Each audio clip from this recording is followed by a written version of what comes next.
Hola, muy buenas noches amigos, estamos nuevamente con ustedes y estamos en el tiempo de la entrevista, de esta entrevista que durante mucho tiempo, por culpa de la política y de la actualidad, hemos ido dejando más de un programa sin hacer, que es la entrevista de la cultura, por un lado, y sobre todo la entrevista del corazón, pero no del corazón de Tamara, no, estamos hablando de otro corazón, que es el que sentimos, el que tenemos, esa sintonía con la cultura, con la religión, con el paisaje. Y si queremos hablar de esas tres cosas, creo que he hablado de las tres cosas que marcan la diferencia en un tema muy importante. Y en ese tema tan importante, pues nos hemos traído a quien ahora mismo yo considero que es la persona más ilustrada, por un lado, y la más adecuada para hablar, que es don Antonio Bascones. Buenas noches. Buenas noches. Bueno, pues don Antonio Bascones ha hecho un libro muy interesante que se llama Conversaciones en el Camino de Santiago. Y entiendo que tanto el Camino de Santiago... Bueno, y entiendo que don Antonio Bascones, el libro que ha hecho Conversaciones en el Camino de Santiago, que tenemos aquí y que mostramos a cámara, vamos a apoyarlo en una botellita que tenemos aquí, que nos han regalado hace un momento. Pues don Antonio Bascones con su libro ha pretendido varias cosas y fundamentalmente no es solo que conozcamos geográficamente el camino, que posiblemente lo hagamos, sino que conozcamos la sensación, la idea, el devenir del camino en el alma, en el corazón. Como dicen los chinos, opinan que el alma la tenemos en el corazón, pero el alma es muy importante y es algo muy olvidado.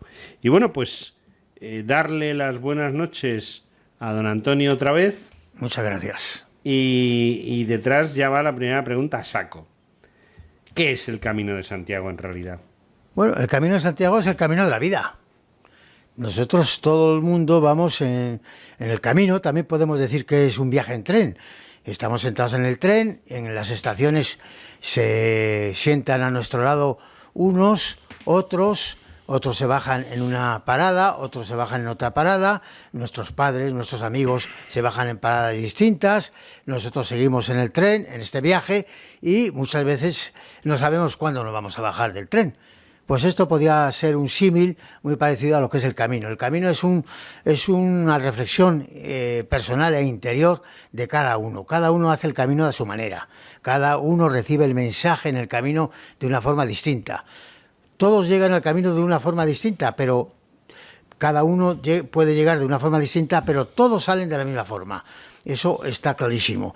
Unos llegan por aventura, otros llegan por ejercicio, otros llegan por experiencia, pero todos salen con una reflexión personal que les hace cambiar, al menos durante unos días. Tristemente no es por mucho. Yo por eso aconsejo que el camino se debiera de hacer frecuentemente.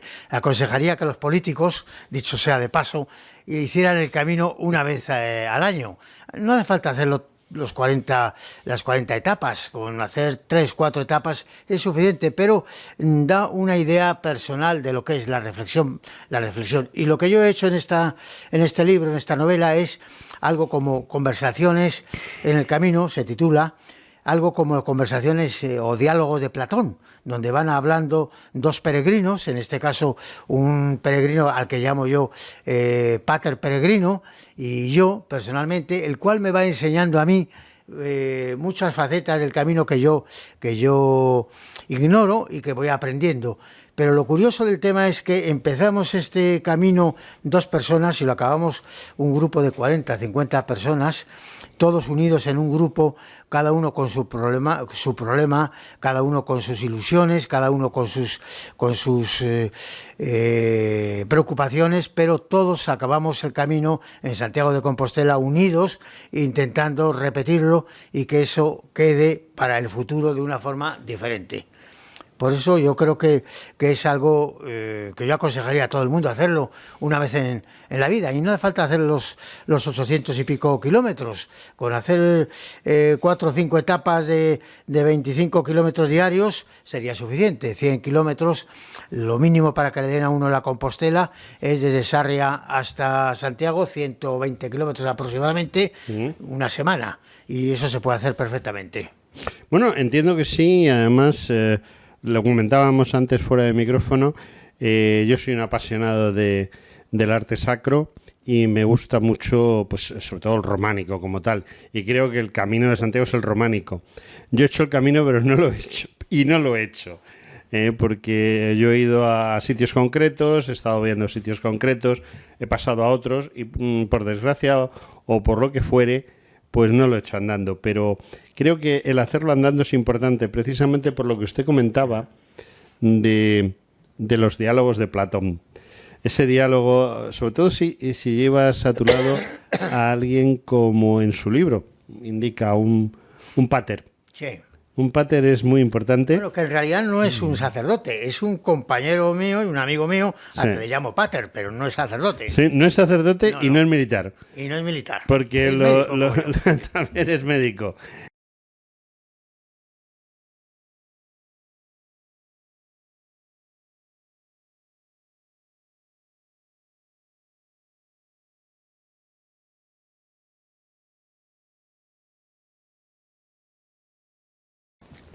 Es que pica la garganta. Sí, La sequedad. Quizá es el aire acondicionado. Es que aquí si no hay que... El aire acondicionado. Yo el coche llevo el aire acondicionado. No se puede usted hacer una idea de lo que es aquí, como cuando se nos ha estropeado luego los estar hablando todo el día. y hemos estado a punto de morirnos, vamos. Bueno, pues seguimos. Esto es la claqueta. Entonces decía que es una espiritualidad lo que marca el camino. No es necesario ser católico, que bueno es, sino ser espiritual, valorar los sentimientos, valorar las personas, valorar la capacidad moral de la gente. Y yo he hecho el camino un poco siguiendo las ideas del Codex Calistinus de Aymeric, que hizo el camino, pero lo hizo como una guía de, en algunos aspectos, una guía de viaje, donde hablaba de posadas, donde hablaba de lugares. Yo lo he hecho también, pero dándole un sentido diferente, un sentido de cultura, un sentido de espiritualidad, donde se entronca pues el románico, el gótico, el barroco, todos estos temas que ha comentado, y además del campo. El campo y los paisajes son preciosos, porque además el contraste entre las vides que hay en Logroño y las nieves que hay en el Cebreiro, pues es una maravilla. Subir el Cebreiro con pedrisca, con lluvia, con frío, con nieve, es una maravilla llegar arriba. Llegar arriba a ver exactamente todos los aspectos que tiene el camino, porque allí nació un detalle interesante, Elías Baliña. Elías Baliña fue un sacerdote que dirigió, que se dedicó muchos años al camino y fue el que hizo las pinturas amarillas. Las pinturas amarillas fueron diseñadas por él. Se fue a Francia y encontró a un camionero con unas pinturas, unos botes de pintura amarilla que le sobraban, los cogió y así empezó. Cuenta la leyenda, vino a principios, estoy hablando en los años 1930, por ahí, vino la Guardia Civil y le dijo que qué estaba haciendo con las pinturas y dijo que estaba preparando la invasión de España. Nunca nadie se podía haber imaginado que la invasión era de otro tipo. Era una invasión porque en el camino se encuentran personas de todo tipo. Y es una de las características bonitas que tiene el camino, el encuentro con el amigo o con el desconocido, con el cual se habla, se comenta, un italiano, un inglés, un señor de Singapur, un chino, un japonés. Hay cantidad de países y todos unidos por algo más que lo que es exactamente los huesos del apóstol Santiago, porque, bueno, pues científicamente no se ha demostrado que estén los huesos, se habla que sí, pero también algunos hablan que se han podido confundir con los de Prisciliano, un romano, o que se han podido perder a lo largo de los años. Estamos hablando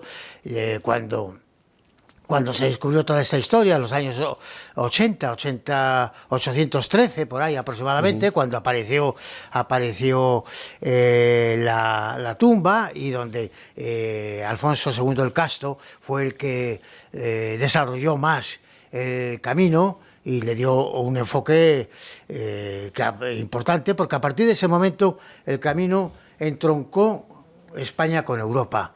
Fue una vertebración donde se cambió el rito visigodo por el rito románico por el visigodo, donde se cambiaron una serie de cosas muy interesantes de mentalidad, de conceptos y de idea, y España empezó a desarrollarse a partir de ese momento. Fue una de las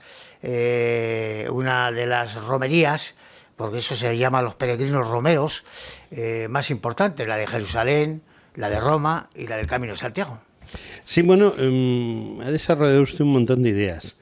La que más me gusta, y es uno de los motivos por los cuales yo haría el camino si algún día puedo, es la del compañero o la de los compañeros, porque te puedes encontrar a cualquiera que no desconoces quién es, desconoces de dónde ha salido, no lo has visto nunca, una persona totalmente desconocida, y al cabo de muy poco tiempo le estás contando cosas que no contarías ni a tu mejor amigo. Minutos, diría yo, minutos. Sí. Al cabo de minutos de conocerle, le preguntas su nombre, de dónde viene, y empiezas a contarle cosas e intimidades que no se podría contar a otra persona. El camino es encuentro entre personas. ¿Y la otra persona normalmente responde bien? Sí. Siempre. ¿Se crean amistades de por vida? Se crean amistades, se crean lazos, se crean... Además, lo curioso es que a un peregrino se le puede ver, por ejemplo, en Puente de la Reina, que es donde se unen los dos caminos, el aragonés y el francés, y más adelante se le ve en Astorga o en el Cebreiro, y finalmente se le ve en Santiago. Bueno, días después. Yo estoy muy maravillado, primero porque sé que existen varios caminos, aparte de por ejemplo, los dos que usted ha citado. Sí. Está el camino portugués, que viene por Vigo también, y tal. Sí.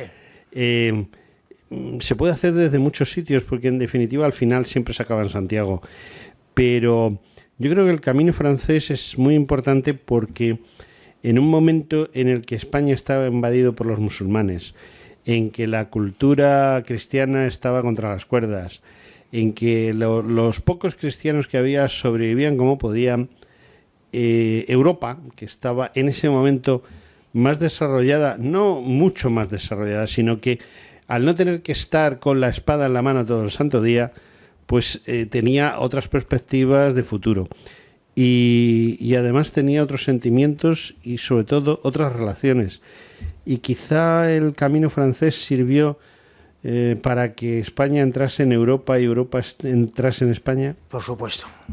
El camino francés vertebró España con Europa. Eso no lo hizo el portugués ni el inglés, que viene por La Coruña, ni lo hicieron otros caminos, porque lo hay hasta de Canarias. He leído últimamente que desde Las Palmas de Gran Canarias hay caminos, y bueno, y de Madrid hay otro también, muy interesante, sí, que va por Manzanares el Real. Hasta el que viene de La Mancha, quizá. Sí. Sí, porque de todos sitios se puede ir a Santiago, pero de todos sitios se puede ir a Santiago, y de todos sitios uno acaba con esa cruz de Santiago clavada en el alma. Sí, yo creo que sí. De todas formas, yo creo que el francés es el más bonito. En primer lugar, es el que tiene más albergues, más ermitas, más románico, más barroco, más ambiente. Pero todos van a Santiago. O sea, usted nos recomienda que nos metamos 870 kilómetros para el cuerpo. Hombre, si uno tiene 40 días y está ciertamente preparado, sí que es importante. Pero hay que estar muy preparado, entiendo. Un poco, no hace falta demasiado. Hay que tener cierta prudencia con los zapatos, con los calcetines, con el vestir, coger también una época buena, que sea el mes de mayo, junio, septiembre, no coger épocas de invierno. Yo lo he hecho en invierno y la verdad con Es nieve duro, ¿no? es duro. Y subir en el verano, Cebreiro. en verano también. Y en verano es muy duro, el mes de agosto. Por eso hay que saber cuándo se cogen las vacaciones y cuándo se coge todo el tema y prepararse un poquito. Durante 1 o 2 meses estar andando aquí en Madrid o en la ciudad que uno viva 10 kilómetros diarios. Con eso es suficiente. 10 kilómetros diarios durante 90 días. No, sí, 3 meses. para prepararse. ¿Por qué digo eso? Porque 870 kilómetros, si estamos 3 meses... No, para hacer el camino hay que hacerlo, hay que hacer como mínimo 20 kilómetros diarios. Sí, pero la preparación, 10 kilómetros preparación, diarios, 10 3 meses, sí. que es igual de largo que los Sí, más o menos. 870 que nos Pero vamos con a la hacer. mitad de Sí, pero distancia. Pero sería conveniente hacerlo... Haga usted lo que crea conveniente, no me pega. Bueno, estas son mis señales que me hago yo. ¿Qué me aconseja usted? Yo no lo he hecho. ¿Qué me aconseja? ¿Que me haga el camino entero o que me haga ese medio camino del que habla mucha gente? Yo para empezar haría el medio camino. El medio camino, de Sarria a Santiago. Se Ajá. consiguen 2 cosas. Primero la Compostela y segundo ver el ambiente de Santiago en la Plaza del Obradoiro, donde están todos allí sentados, contándose las intimidades, saludándose, recordando que 15 días antes habían estado tomando una cerveza en Puente de la Reina o en otra ciudad del camino, en Navarrete, por ejemplo. Sí. Hay ciudades muy bonitas. Si no tenemos prisa, es decir, no tenemos que hacerlo en 40 días, sino que podemos tardar más, ¿qué sitios son ideales para que nos paremos? Sitios que nos van a reconfortar. Primero, un sitio puede ser porque encontremos un sitio que nos ayude a ese interiorismo. Hombre, o también puede ser, si vamos en plan cultural, claro. bueno, quedarse en León un día, ¿vale? Hombre, yo diría, por supuesto, en pueblos, en Navarrete, que tiene el Botafumeiro pequeño, en la iglesia de la Asunción, muy bonito, en la posada Ignatius, donde estuvo Ignacio de Loyola. Navarrete es un pueblo interesante. Otro pueblo interesante para estar es Puente de la Reina, lo mejor que hay. Puente de la Reina es un pueblo precioso y aconsejable. Por supuesto, las grandes ciudades como Astorga o León, pues ni qué decir tiene. El Cebreiro, pues el Cebreiro es un sitio muy bonito, porque además después de pasar el Cebreiro está la Cruz de Ferro.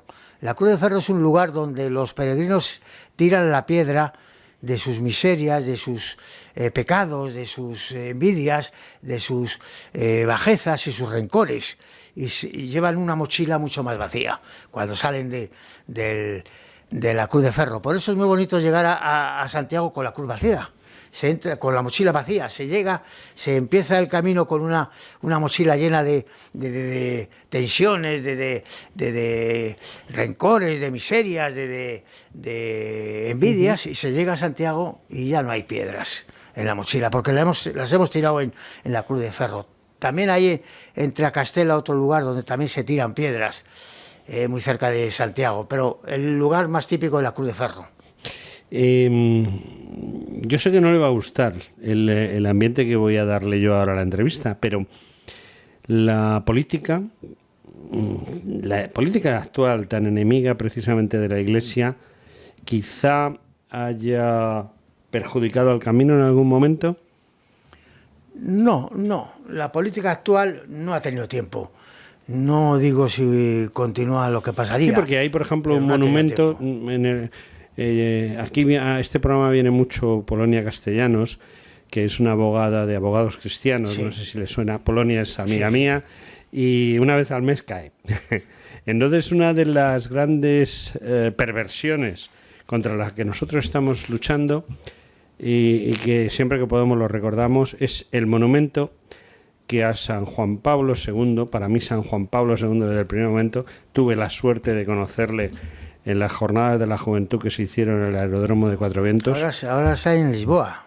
Sí, ahora es en Lisboa. Va mis nietos allí. Pero yo me acuerdo de esa porque yo fui el jefe del dispositivo sanitario que se ocupó de que aquellos cientos de miles, o sea, no estamos hablando de 10 o 12 personas. Yo me acuerdo que le ordené a los bomberos que con los camiones de bomberos la gente estaba como encuadrados, como si fuesen corralitos. No me gustó mucho la idea del jefe de seguridad, pero bueno.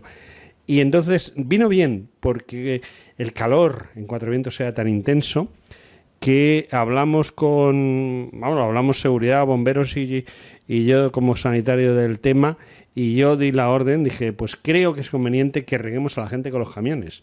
Y usted, si estuvo allí, lo recuerda. Lo oí en la televisión. Pues yo estuve allí. Fue muy interesante. Fue interesante porque la gente estaba asfixiada de calor, ¿no? Sí, no, fue una buena idea. Y además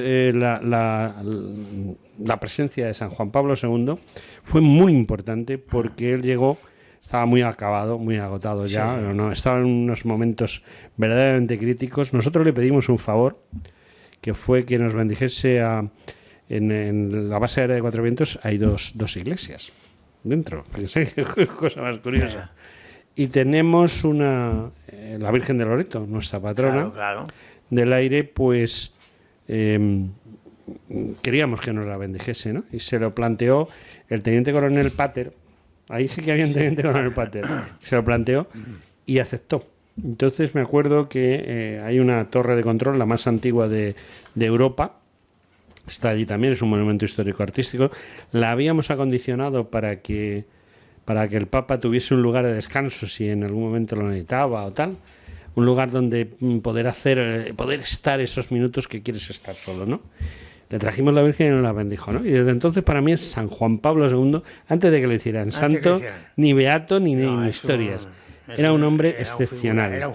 Era un hombre excepcional. Y entonces hay una cosa que Polonia está dando caña, que está relacionada con el Camino de Santiago. Cuando se llega a Santiago, el Estado polaco, no sé si el gobierno, la nación o quién, donó a ese Camino de Santiago un monumento en recuerdo precisamente a Juan Pablo II, y ese monumento no está. No está. Vergonzosamente no está. Responsable, bueno, como ya han pasado las elecciones, esto lo vamos a poner el día 23 porque estamos grabándolo unos días antes y lo vamos a poner el día antes de las elecciones, pero vergonzosamente la Junta de Comunidades de Galicia, o como se quiera llamar, ni lo sé ni me importa, pues en un momento dado dijeron que iban a retirar aquello para restaurarlo, algo que tiene 4 días y medio. O sea, en comparación, si comparamos el monumento, comparamos con la catedral, y Polonia está detrás de eso, ¿no? Y entonces, por eso le preguntaba lo de la política, porque quizá no todos los políticos, y eso que los políticos de la zona suelen ser cristianos, no se preocupan quizá de facilitar en algunas ocasiones. Yo creo que de las cosas más importantes que tiene España es el Camino de Santiago. Aunque solo sea mera y económicamente, lo debieran de proteger, aunque solo sea por ese tema. Hay gente que vive del camino. Si hay puestos de comida, de plátanos, que tiene mucho potasio, y hay personas importantes, además, para evitar los calambres. Sí, que han sido pues ejecutivos de las empresas del IBEX, y que un día han decidido dejar esa empresa y se han comprado un carromato. Yo estuve hablando con uno de ellos, un carromato, y ahí va 6 meses al año. Sí, ¿no? Es importante. Ahora, pregunta, ¿qué siente usted cuando llega a ese monte del Gozo y ve Santiago? Una maravilla. Una emoción, es una emoción. Además, una de las veces últimas que llegué con mi nieto, tenía 9 años en aquel momento, y hizo el camino una maravilla, fuertísimo y tal. Y se puso allí delante del Monte del Gozo, delante de mí, le hice una foto, las guardo, las fotos, pues tengo muy buenas fotos, y fue una maravilla. Es una emoción ver las torres de la iglesia del Obradoiro. Está en el Monte del Gozo, no se puede ir directamente a bajar, hay que estar 1 hora deambulando alrededor del Monte del Gozo, experimentando todo lo que se ha sufrido durante esa etapa, porque se sufre. Y luego encuentras gente de todo tipo. Yo, por ejemplo, encontré un señor que llevaba las cenizas de la mujer en la mochila, porque le había prometido a su mujer hacer el Camino de Santiago, y resulta que la mujer falleció y cumplió la promesa. O encontré a otra persona que le habían cortado la pierna y que le llevaban en un carrito. Una persona que curiosamente la conozco y tengo cierta relación con ella, y conozco a mucha gente que se dedica como hospitaleros a ayudar a los peregrinos, porque el peregrino agradece, no exige. El turista exige, el peregrino agradece. Y llegar a un sitio, si no hay dinero, te lo dan igual, un trozo de pan, una bebida, cualquier cosa, te lo dan. La verdad es que, ya digo, yo he hecho el camino sin querer hacer el camino en sí. Sí, pero eso es a retazos, y cuando ¿no? llegas a Santiago, yo he estado en Santiago por lo menos media docena de veces que yo recuerde. Sí. Y la primera vez que yo entré en la catedral, todavía antes de que la dieran este blanqueo que le han dado, la han dejado muy bonita, por cierto. Sí. Pero todavía estaba un poquito cochambrosa, ¿no? Las pinturas del maestro Mateo son preciosas, preciosas.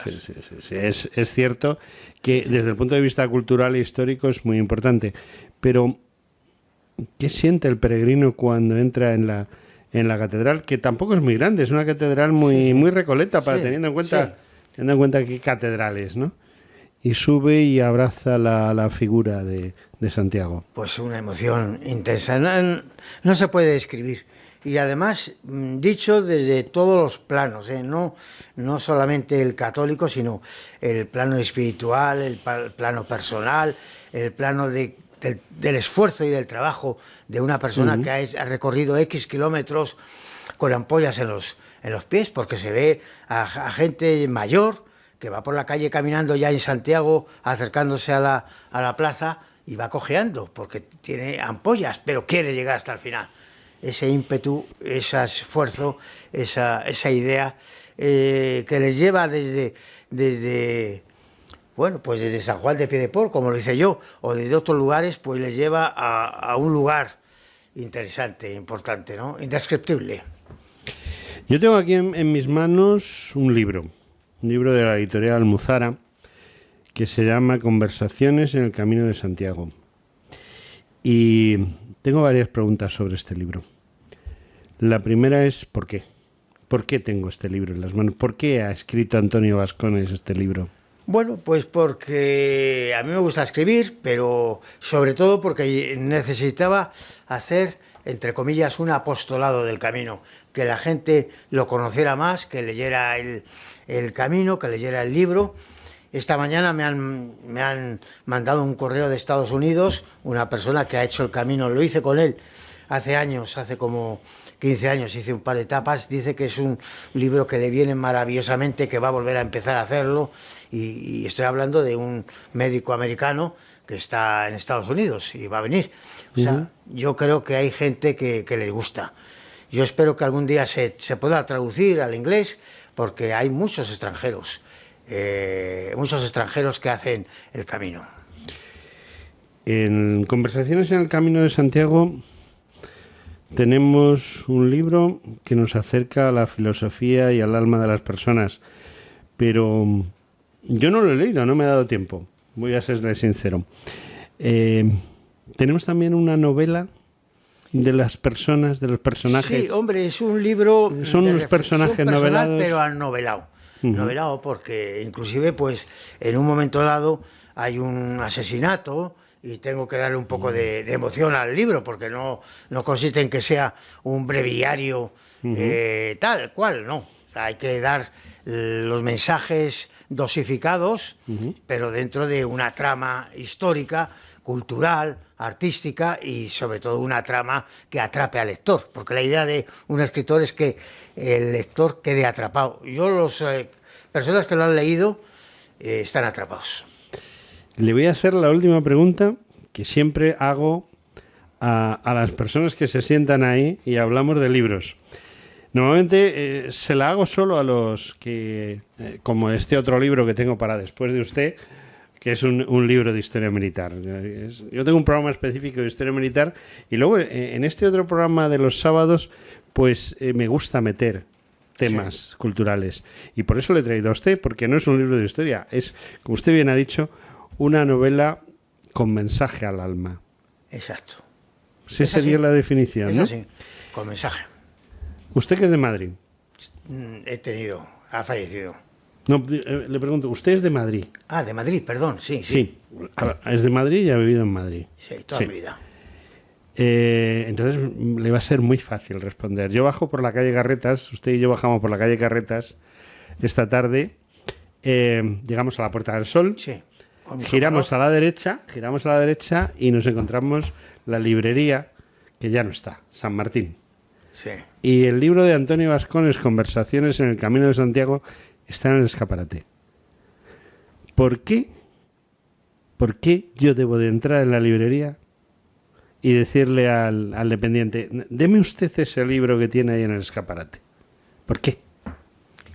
¿Por qué? Pues porque el camino es algo misterioso, es algo que se sale de lo normal y es algo que nos atrapa en nuestra vida. Y claro, el que va a comprarlo no lo sabe, pero el título ya le tiene que dar la idea de que hay algo de misterio, hay algo más de mensaje, hay algo más de espiritualidad en un libro donde hay pues cultura, historia, arte, donde hay encuentros con los amigos.